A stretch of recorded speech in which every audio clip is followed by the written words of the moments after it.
갈라디아서 5장 25절에서 6장 5절입니다. 만일 우리가 성령으로 살면 또한 성령으로 행할지니 헛된 영광을 구하여 서로 노엽게 하거나 서로 투기하지 말지니라.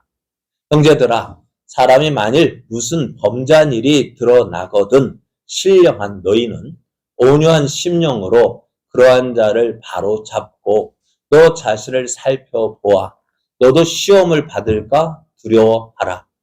너희가 침을 서로 지라. 그리하여 그리스도의 법을 성취하라. 만일 누가 아무것도 되지 못하고 된 줄로 생각하면 스스로 속임이라. 각각 자기의 일을 살피라. 그리하면 자랑할 것이 자기에게는 있어도 남에게는 있지 아니하리니 각각 자기의 짐을 질 것이라. 아멘. 할렐루야. 우리와 함께 하시는 하나님의 크신 사랑이 하나님을 기뻐하여 하나님을 예배하는 여러분에게 오늘도 충만하게 임하여 날마다 승리의 삶 되기를 예수님의 이름으로 축복합니다. 축복합니다. 옆에 계신 분과 함께 인사할 때요. 하나님은 성도님과 함께 하십니다. 성도님은 이제 꽃필 날만 남았습니다. 믿습니까? 그렇게 보입니까? 왜 아멘이셔? 그렇게 보이냐? 옆에 사람들 꽃필 날만 남은 것 같이 보입니까? 소리가 좋은 것 같아요. 네, 앞으로 꽃필 날만 있습니다. 이제 좀 있으면은요, 산수유꽃 축제 있고요, 외화 축제 있고요, 벚꽃 축제 있고요, 계속 꽃 축제가 있습니다. 꽃필 날만 남았습니다.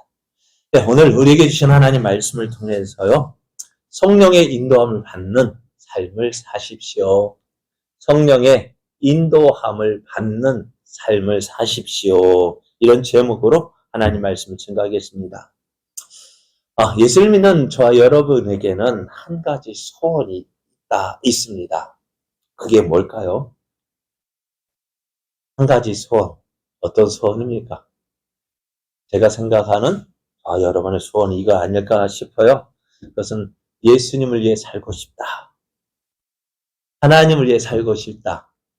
어떤가요? 그냥 저 혼자만의 생각입니까? 여러분도 동의하십니까? 하나님을 위해서 살고 싶지 않으세요? 예수님을 위해서 살고 싶지 않으세요? 참 그런데요. 그렇게 살고 싶어요. 예수님처럼 바울처럼 그렇게 살 수는 없을까? 예전에 처음 이 찬양 부를 때 정말 마음 찡했어요. 정말 그렇게 살고 싶었습니다. 그런데 참 시간이 가면 갈수록 그렇게 살고 싶었던 우리의 마음이요. 좀 식어지는 것 같아요. 왜요? 안 되거든. 안 되거든. 예수님처럼 살고 싶은데, 바울처럼 살고 싶은데, 원하는 대로 되지 않는 거예요. 그러다 보면 어떤 마음이 들까? 정말 내가 정말 구원을 받았을까 하는 고민입니다. 그러다 보니 예수를 믿는 내 행동, 말, 그런 것들이요. 하나도 마음에 들지 않아요. 항상 돌아보면 왜 난 이럴까? 왜 나는 이럴까? 여러분 왜 그럴까요? 믿음이 없어서일까요? 또 구원받지 못해서일까요?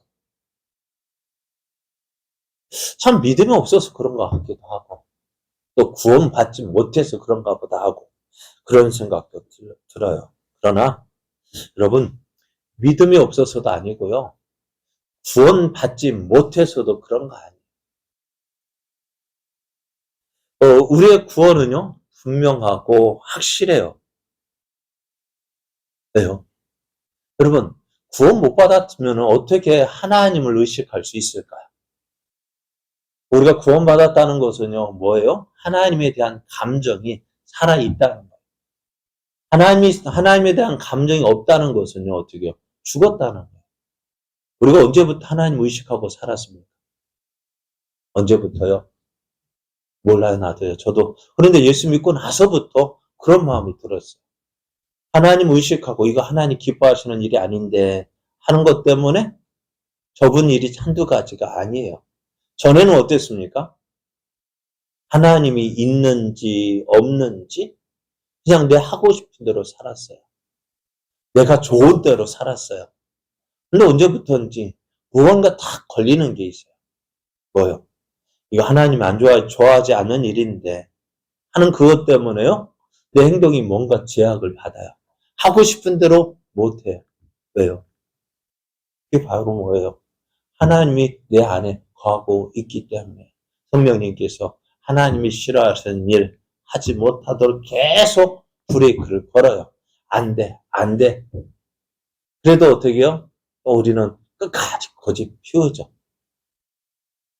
오늘 우리가 구원받았기 때문에 하나님을 의식하게 되어지고 또 그래서 하나님을 위해서 살고 싶고 그럼에도 안 되고 있거든요. 그러니까 고민하는 거예요.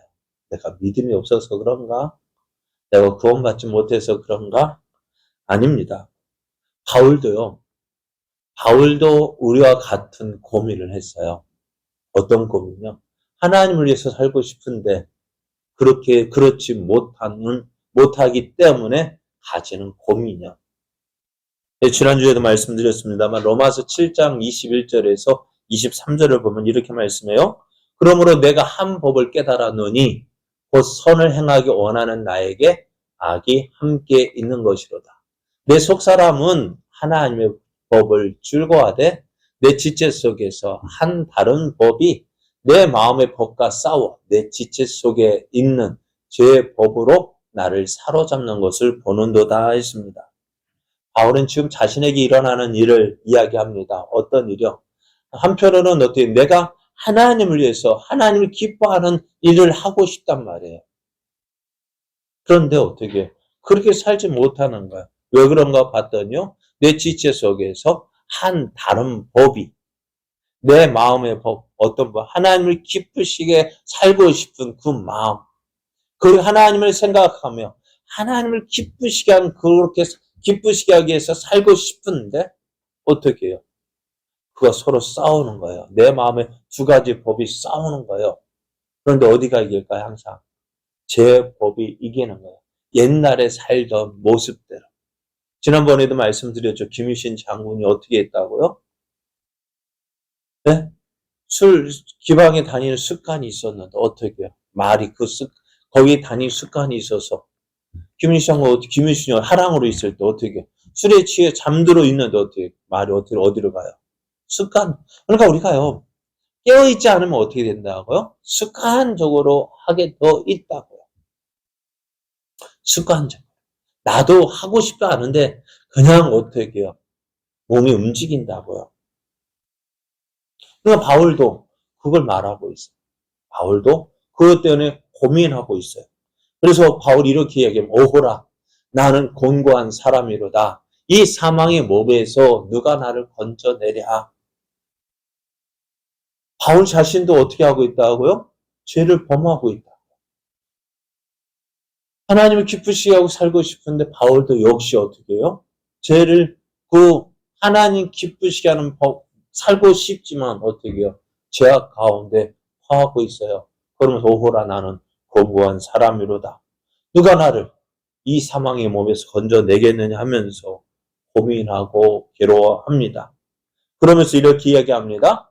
우리 주 예수 그리스도로 말미암아 하나님께 감사하리로다. 그런즉 내 자신이 마음으로는 하나님의 법을 육신으로는 제 법을 숨긴다고 했어요. 그러면서 이게 그러기 때문에 어떻게 그렇다고 해서 내가 구원받은 것이 아니라 어떻게 그러기 때문에 내가 하나님의 은혜에 감사한다 했어요. 이런 죄인을 하나님께서 구원하셔서 하나님의 자녀 삼아 주셨다는 것입니다. 그래서 바울은 나는 은혜가 필요합니다. 라고 이야기합니다. 어떤 은혜?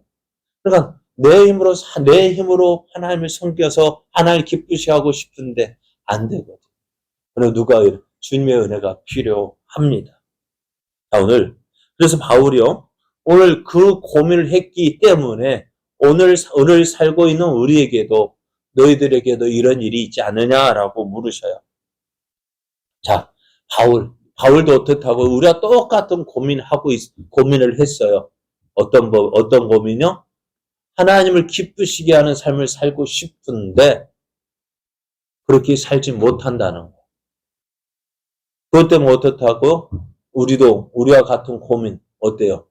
여러분 이런 고민 해보셨습니까? 해보셨습니까? 저는 해봤거든요. 많은 사람 신앙 상담할 때 이것 때문에 고민하는 사람들이 참 많거든요. 참 구원받은 자로서 예수 믿는 자로서 잘 살고 싶거든요. 그런데 안 되거든요. 그래서 어떻게 자꾸 무언가 해야 되느냐, 무엇을 해야 될까, 무엇을 해야 될까. 예수님이 찾아온 젊은 청년, 부자 청년도 그랬잖아요. 내가 무엇을 해야 영생을 얻을 수 있습니까? 무엇을 해야? 그럼 오늘 우리도 내가 무엇을 해야 구원받을 수 있을까? 그 고민합니다. 그러나 그런 고민이 아니라 오늘 예수 믿는 우리에게 이런 고민이 있다는 것은 어떤 다 구원 못 받아서가 아니라 구원 받았기 때문에 일어나는 고민이에요. 왜요? 하나님을 구원받지 못한 사람은요, 하나님을 위해서 살고 싶지 않아요. 그런 마음 가질 수도 없어요. 하나님은 없는데, 하나님이 구원받지 못, 하나님에 대한 감각이 없는데, 어떻게 하나님을 위해서 살 수 있어요? 우리가 하나님을 위해서 살고 싶은 마음은요, 내가 살아있기 때문에, 하나님에 대해서 감각이 살아있기 때문에, 다시 말하면 거듭났기 때문에 그런 감각이 있는 거예요. 자, 그러면은, 바울은 그러면 그러면 바울은 어떻게 살았어요? 그렇게 고민했던 바울은 어떤 삶을 살았습니까? 하나님을 기쁘시게 하는 삶을 살았습니다. 여러분 인정하십니까? 바울이 하나님을 기쁘시게 하는 삶을 살았다는 거 인정하십니까? 우리와 똑같은 고민했던 이 바울이요. 어떻게 해요? 이제는 어떻게 해요? 하나님 기뻐하시는 삶을 살았어요. 우리도 바울을 이 사실을 인정하잖아요. 그러면은 바울은 어떻게 하나님 기뻐하시는 삶을 살 수 있었을까? 어때요? 바울은 어떻게 하나님을 기쁘시게 하는 삶을 살 수 있었을까? 그러면은 그에 대한 대답을 들으려면 누구한테 물어봐야 될까요? 누구한테 물어봐야 될까요? 바울에게 물어봐야 되지 않을까요? 바울. 어떻게, 천국 가면 나이가 있어야 될까요? 없어야 될까요? 어떻게 먼저 우리보다 태어난 바울 형님이라고 해야 될까요? 어찌됐든 한번 물어보고 어떻게 해서 그렇게 살았습니까? 라고 물어볼 필요가 있잖아요. 근데 바울은요, 우리가 물어보기도 전에 먼저 그 방법을 이야기합니다. 자, 바울. 어떻게, 하나님 기뻐하시는 삶을 살 수 있었을까? 그런 믿음이 좋았기 때문일까요? 어땠을까요? 바울의 믿음이 좋아서. 그러면은, 우리의 믿음은 어떤 믿음이에요? 우리의 믿음은 좋지 않은 믿음입니까? 네? 어때요? 우리의 믿음 어때요? 여러분 믿음 어때요? 좋은 믿음입니까? 나쁜 믿음입니까? 좋은 믿음이니까 좋지 않은 믿음입니까? 어떤 믿음인 것 같아요? 예? 약한 믿음이에요. 약하면 얼마나 약한데요? 자, 우리의 믿음 한번 생각해 보세요. 어떤 믿음? 여러분 하나님 사랑하십니까? 그렇죠. 하나님 사랑하시죠. 그래서 어떻게 살고 싶어요? 바울과 같이 하나님을 기쁘시게 하는 삶 살고 싶어요? 안 살고 싶어요? 살고 싶죠. 자, 그렇게 살고 싶은 그게 어디가 나쁜 믿음이에요? 어디에서 나쁜 거예요? 뭐가 나쁜 거예요? 자, 그게 좋은 믿음이라는 거예요. 하나님을 위해서 살고 싶은 믿음, 좋은 믿음이에요. 자, 그런데 왜 우리가 그렇게 살지 못할까? 그것이 우리 고민인데, 바울은 이렇게 어떻게 이 문제를 해결했을까? 바울은 우리에게 이렇게 이야기를 합니다. 어떻게 이야기하느냐? 갈라디아서 5장 16절 보면 내가 이르노니 너희는 성령을 따라 행하라 라고 말씀해요. 성령을 따라 행하라. 그리하면 육체의 욕심을 이루지 아니하겠다 했습니다. 성령을 따라 행하랍니다. 성령을 따라 행한다는 것은요. 내 마음대로 살지 말고 내 하고 싶은 대로 살지 말고 무엇을 따라서 성령이 인도하시는 대로 살라는 거예요. 내 하고 싶은 대로 살면 어떻게 살까요? 여러분, 내 하고 싶은 대로 살면 어떻게 살까요? 기억 안 했죠? 맞아요. 기억 안 했을 거예요. 오늘 성경을 보면 육체일이 나타난다고요. 예? 내 마음대로 산다는 건 뭘까요? 육체일을 하고 있다는 거예요. 그래서 말씀을 보면은요, 육체일은 분명하다. 뭐 한다고? 음행과 더러운 것과 호색과 우상 숭배와 주술과 언수 맺는 것, 분쟁, 시기, 분냄, 당짓는 것, 분열함, 이단, 투기, 술 취함, 방탕함 이런 것들이래. 다른 말로 하면 이거는 자기 멋대로 사는 거. 이거 내 하고 싶은 대로 사는 거. 신앙생활 하면서도요. 많은 사람도 어떻게 살까요? 옛 모습이 이 모습대로 사는 거예요. 예수 믿는다고 하지만은요. 내 하고 싶은 대로 사는 거예요. 말씀을 들었지만은요. 그 말씀대로 살고 싶은 생각보다는 어떻게 해요? 내 했던 대로 사는 거예요. 그러니 어떻게 될까요? 옛 습관대로 사는 거죠. 변화가 없는 거예요. 그런데 사도 바울은 뭐라고 말씀하고 있어요? 성령을 쫓아서 성령을 따라 행하라고 말해요. 여러분 신앙생활은요. 계속 말씀드리는 거잖아요. 내 하고 싶은 대로 하면서 하는 거 아니에요. 신앙생활은요. 어디에 맞춰서 하나님의 뜻에 맞춰서 하나님을 기쁘시게 하는 것 따라서 살아가는 것이 신앙생활이에요. 그것이 참 믿음의 생활입니다. 그러니까 다시 말하면은 신앙생활이라는 것은요. 말씀 앞에서 나를 내려놓는 거예요. 말씀 앞에서 나를 내려놓는 거예요. 나 원래 그래. 그래, 원래 안 그런 사람은 어디 있어요? 그죠? 다 원래 그래요. 근데 원래 그렇지만 어떨까요? 원래 그렇지만은 사랑하는 사람을 위해서 어떻게 내 하고 싶은 거 내려놓는 것이 사랑이고 또 그것이 그를 위해서 살아가는 거 아닙니까? 그거잖아요. 신앙생활도 마찬가지예요. 우리가 하나님 믿는다면은 하나님을 사랑한다면은 어떨까요? 내 뜻 고집하는 것이 아니라 어떻게 해요? 하나님 뜻에 맞추어 가는 것이 신앙생활이라. 앞에서 말씀드렸죠. 하나님을 사랑하고 싶고 하나님을 기쁘시게 하고 살고 싶다고. 그러면 어떻게 될까요? 내 하고 싶은 대로 살면은 맞춰질까요? 어떨까요? 내 하고 싶은 대로 하면은요. 사랑하는 거 아니에요. 따라와! 아니요. 맞춰주는 것이 사랑. 하나님 사랑하는 것도 그래요. 하나님 믿는 것도 맞죠. 신앙생활이 바로 그거. 내가 하나님 사랑합니다. 어떻게 사랑합니까? 내 하고 싶은 대로 사는 것이 아니라 하나님 뜻을 따라서 하나님 기뻐하시는 것을 따라서 살아가는 것이 신앙생활이고 그것이 하나님을 사랑하는 모습입니다. 하나님 우리 안에서 어떤 것을 원하실까요? 우리에게 무엇을 요구하실까요? 성령의 열매 맺기를 원하셔요. 그게 뭡니까? 사랑과 희락과 화평과 오래 참음과 자비와 양선과 충성과 온유와 절제 이와 같은 성령의 열매 맺기를 원하셔요. 그래서 우리의 삶을 통해서 정말 이러한 하나님 기뻐하시는 열매를 맺기를 원하십니다. 자, 여러분 어떻습니까? 여러분에게는 이러한 성령의 9가지 열매 중에서 어떤 열매가 맺혀지고 있습니까?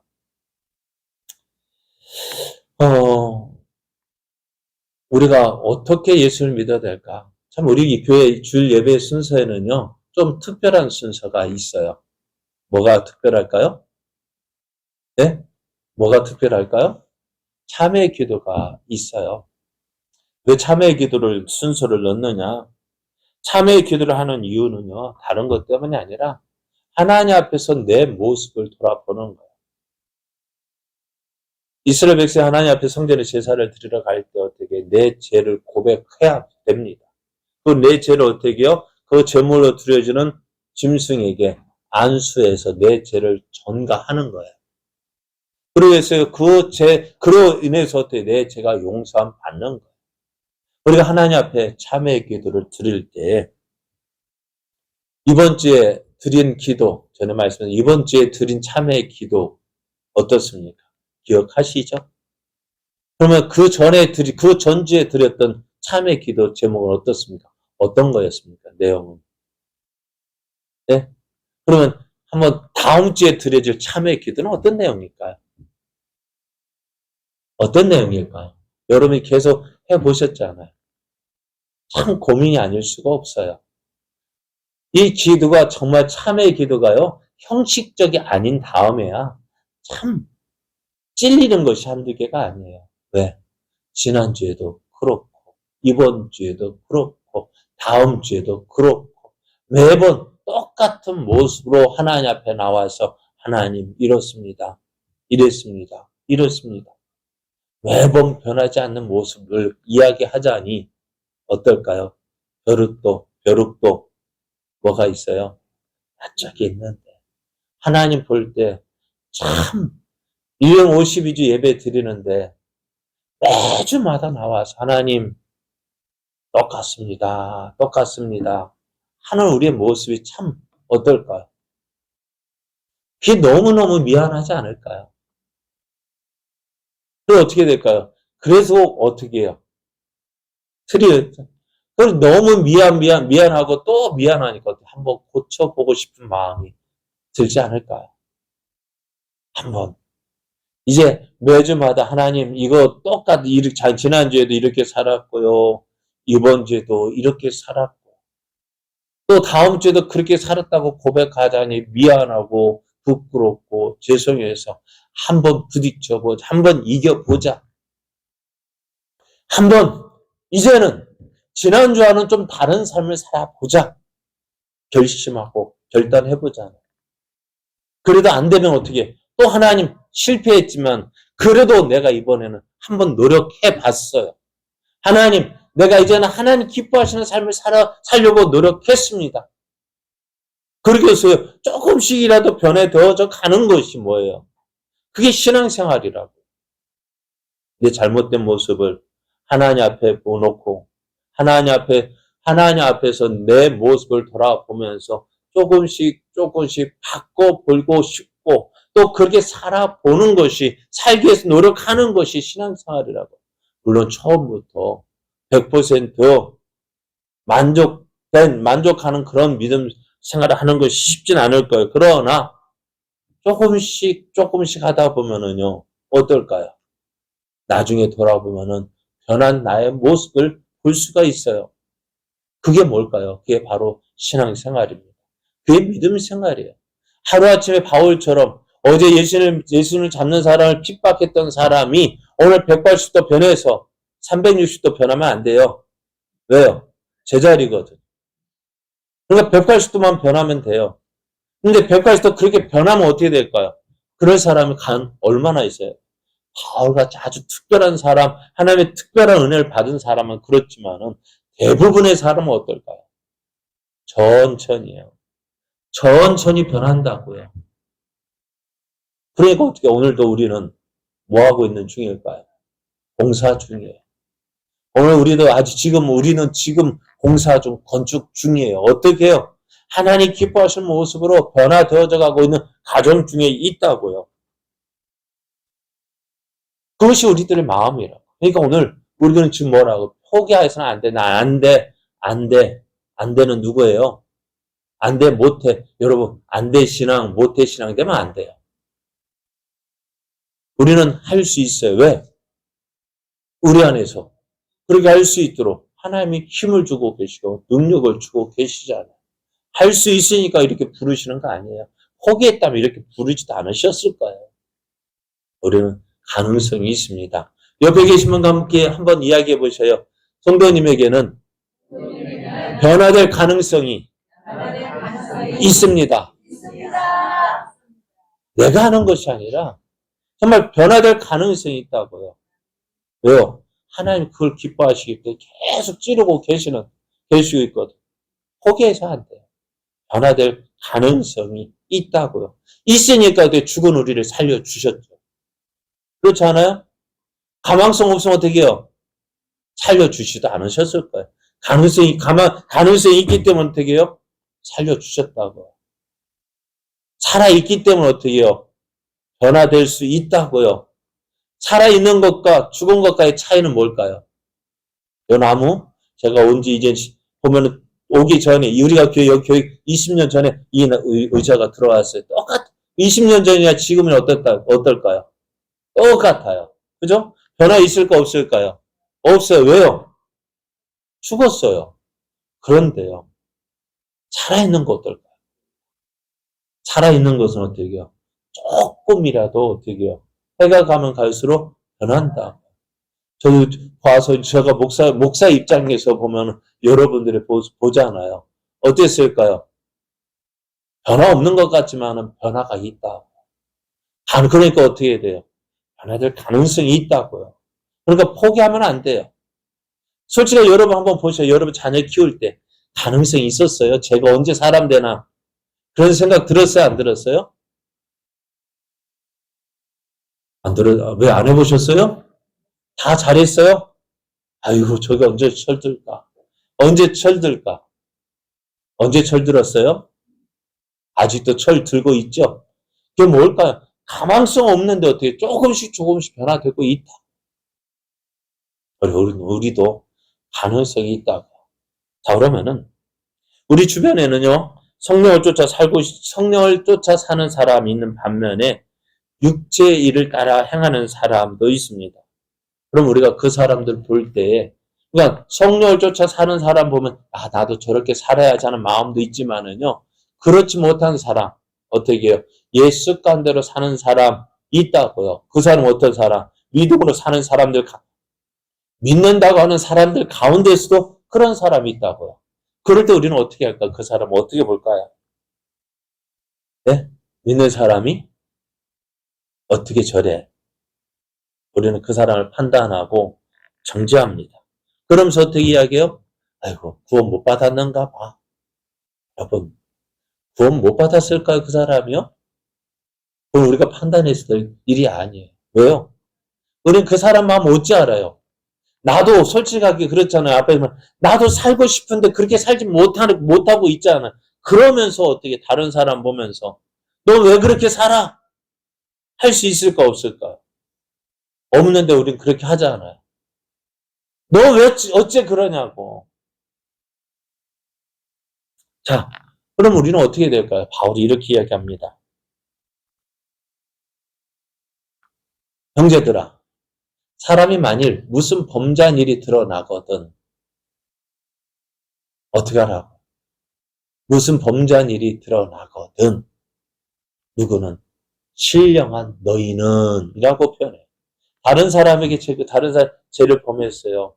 그것을 본 신령한 너희는 이라고 표현하고 있는데요. 신령한 너희라는 말, 이 표현을 우리가 잘 생각해 봐요. 믿음의 사람인 너희는 어떻게 하라고요? 네? 5년 10년으로 그 사람을 바로 잡으라고 이야기합니다. 바로 잡는다는 것은 어떻게 표현할까요? 바로 잡아야지. 내가 저 사람 확실해. 내가 고쳐야지. 물론 그런 마음 가지고 가야 되겠죠. 고쳐야 되겠죠. 그러나 어떤 모습으로 고쳐야 될까? 그 사람을 고쳐야 되는데요. 먼저 어떻게 해요? 그러한 자를 너 자신을 살펴봐야 돼. 나를 먼저 살펴봐야 돼요. 나는 그러지 않을까? 나는 그러지 않을까? 자, 여러분, 우리가 사람의 죄를 지은 것이 드러났을 때 우리는 어떻게 하기를 좋아할까요? 어떻게 하기 좋아할까요? 가지치고 고치려고 하면 목사가 참, 그래, 저희 아들도 제 말 안 들으려고 해. 왜요? 답을 알고 답을 이야기해 주면은요. 맨날 답정 넣어요. 답을 정해서 이야기하고 답을 알려주고 있는데 맞아요. 그게 목사 말이 맞대요. 제 말이 맞대요. 그런데도 어때요? 싫대요. 왜 그럴까요? 자기 마음을 이해해주지 못하는 거예요.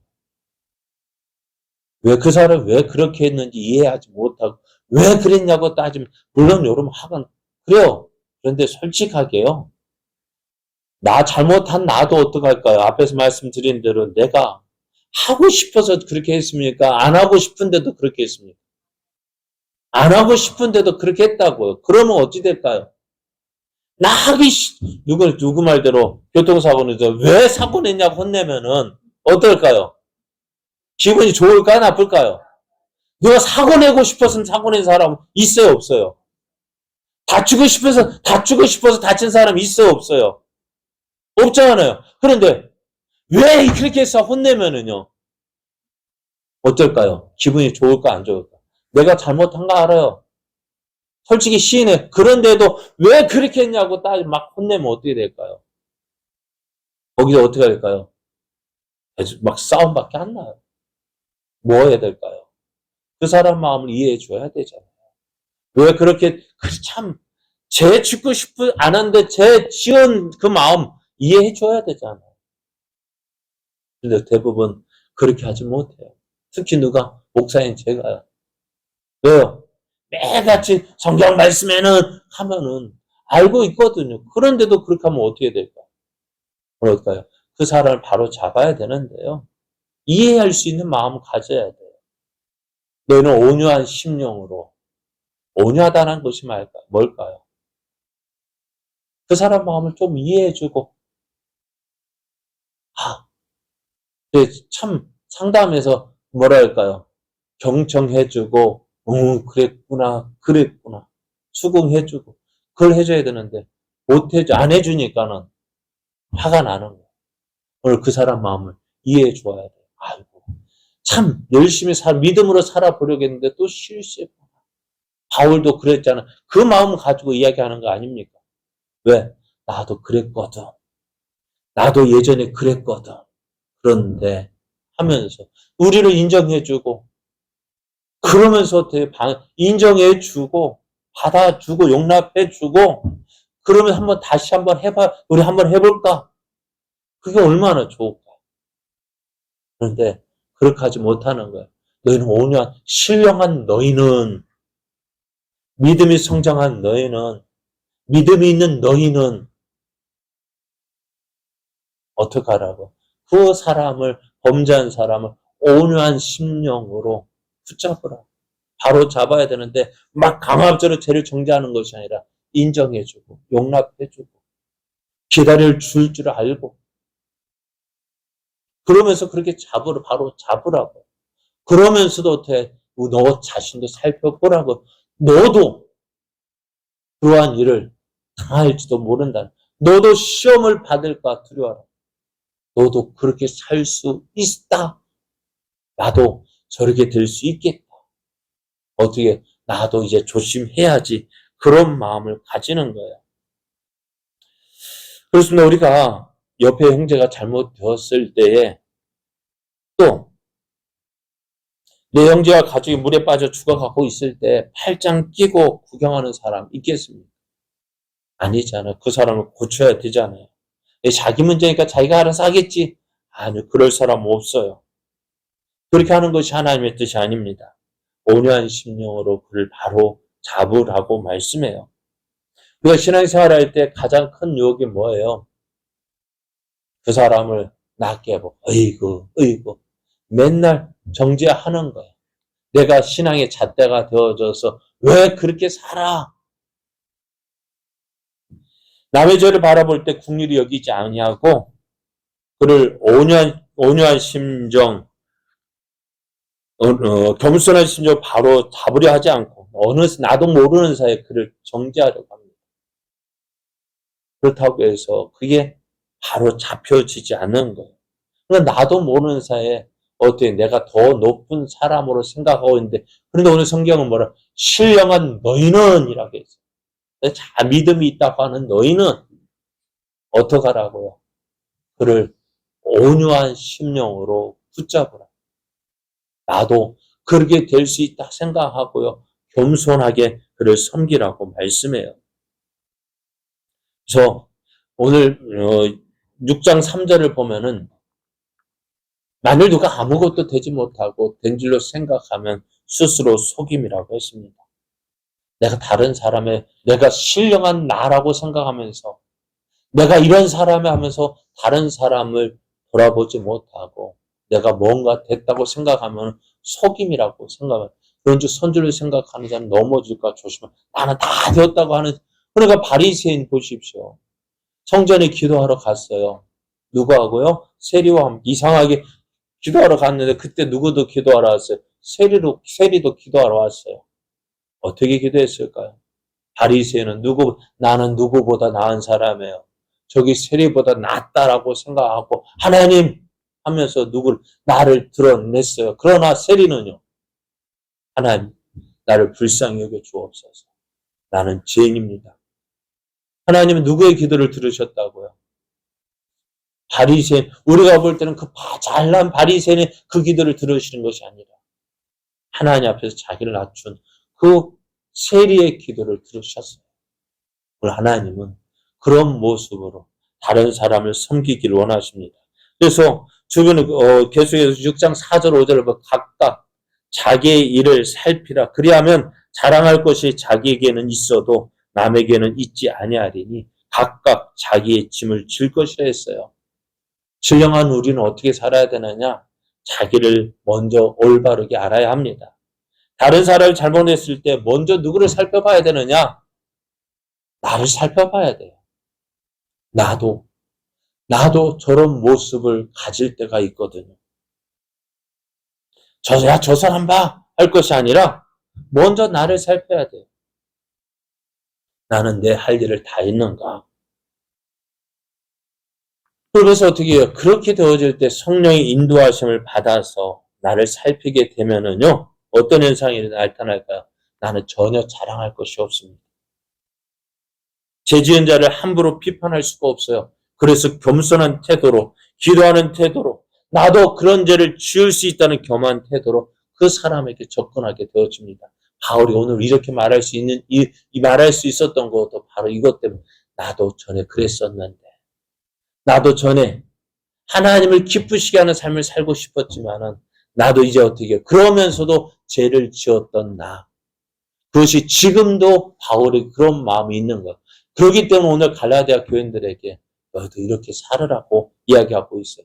너희 하나님 기쁘시게 하고 살고 기쁘시게 하는 삶 살고 싶지? 그래.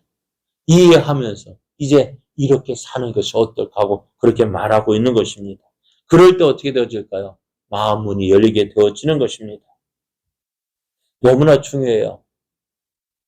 우리는 서로 짐을 져야 돼요. 사실 제 짐을 지는 것 참 어려운 일인데요. 그러나 우리는 짐을 져야 돼요. 왜요? 이것이 하나님의 명령이기 때문입니다. 성령의 인도함을 받는다는 것은 다른 거 아닙니다. 하나님 기뻐하시는 일을 생각하는 것입니다. 한번 옆에 계시면 한번 다시 한번 보실래요? 옆에 있는 분 보십시오. 어떤 생각이 드십니까? 어떤 생각이 드십니까?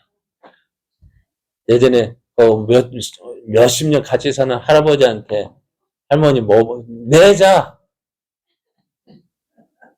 뭐라고 했을까요? 내가 뭐야? 했더니 왼수! 아니 내자 뭐예요? 평생 왼수! 그렇게 생각 드십니까? 아닙니다. 어떤 생각이 드세요? 귀한 분이십니까? 사랑스럽습니까? 그럴지라도요, 여러분의 마음을 아프게 할 수도 있습니다. 미워질 수 있어요. 왜요? 범죄할 수 있기 때문에요. 그럼에도 그를 사랑할 수 있습니까? 그럼에도 여러분 사랑할 수 있습니까? 그럼에도 사랑해야 합니다. 아껴야 합니다. 왜요? 옆에 계신 분을 누가 사랑했어요? 하나님이 사랑하셨습니다. 그분을 위해서 십자가에 죽어 주셨습니다. 성령으로 사는 우리들 어떻게 되느냐? 성령으로 살면 또한 성령으로 행하라고 말씀해요. 다른 사람보다 내가 더 높다라고 생각할 것이 아니라 어떻게 해요? 헛된 영광 구하여. 그러니까 내가 높다, 내가 크다. 그렇게 싸울 것이 아니라 어떻게 해요? 서로 겸손하게 행하여 서로를 섬기는 자의 삶을 살라고 말씀해요. 그럴 때 우리의 모습에서 어떤 모습이 나타날까요? 예수님의 모습이 나타나는 거예요. 섬기는 자로. 내가 제자들의 발을 씻겨주신 예수님, 뭐라고 말씀하셨어요? 너희는 섬기는 자가 되어야 한다고 했어요. 왜요? 예수님이 그렇게 살았기 때문에. 오늘 그러한 삶을 살 때 어떻게 해요? 서로 사랑하고 섬기게 되어질 때 우리의 모습에 누구의 모습이 예수님의 모습이 나타나는 거예요. 그렇게 살 때 사람들이 예수님의 제자로 인정하게 된다고 하셨어요. 그럼 오늘 우리들 구원받고 예수님을 기쁘시게 하는 삶을 살고 싶어하는 우리들 어떻게 살아야 될까요? 내가 하고 싶은 대로 사는 삶이 아니라 성령이 인도하시는 대로 살아가야 돼요. 하나님을 기쁘시게 하는 것이 뭘까? 이렇게 하는 것이 정말 하나님을 기쁘시게 하는 것일까? 한 번 더 생각해 보시고요. 우리의 삶은 이제 성령의 인도하심을 따라 행하십시오. 내 하고 싶은 대로 사는 것이 아니라 하나님이 고전에 예수님이라면 어떻게 하실까? 오늘 성령님은 하나님은 무엇을 기뻐하실까? 한번 생각하면서 그 하나님이 기뻐하시는 것에 의해서 내가 살아가야지. 하나씩 조금씩 하나님께로 내 마음을 열고 그 성령 인도하시면 귀를 기울이고 한 걸음 한 걸음 나아갈 때 우리는 어떤 삶을 살 수 있을까요? 나도 모르는 사이에요. 성령의 열매가 맺혀지는 삶을 살게 될 거예요. 예전에 행했던 제 모습이 나도 모르는 사이에 없어져 버리고요. 이제 우리의 모든 모습에서 하나님이 기뻐하시는 삶의 모습이 나타나게 되어지고 그를 통해서 어떻게 해요? 하나님의 뜻을 이루어가는 복된 삶이 되어질 줄로 믿습니다. 이렇게 살아서요. 누구 보면 정말 하나님이 살아계신 것 같아. 누구 보면 정말 예수 믿는 것 같아. 우리 칭찬받고 그것을 하나님께 영광 돌리는 저와 여러분 되어지기를 예수님의 이름으로 축복합니다.